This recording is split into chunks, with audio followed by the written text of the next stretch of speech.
আল্লাহ নবী সাল্লাল্লাহু আলাইহি ওয়াসাল্লাম বলছেন, লা ইয়াহমিলান্নাকুম ইস্তিবতাউর রিজকি ফি মাআসিল্লাহ।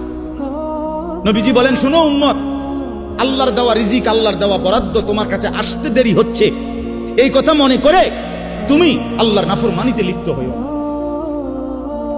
আল্লাহ কোন দিন দিব এত ভরসা, আরে এতদিন বইয়ে থাকার টাইম আমার নাই। তাহলে এই কথা রাসূলুল্লাহ সাল্লাল্লাহু আলাইহি সাল্লাম বলেন যে তুমি আল্লাহর উপরে ভরসা সরাইয়া সুদের উপরে, ঘুষের উপরে, মিথ্যার উপরে, কিস্তির উপরে, হারামের উপরে কেমনে আস্থা নিলা? কি পরিমাণ মুসলমান আমাদের মধ্যে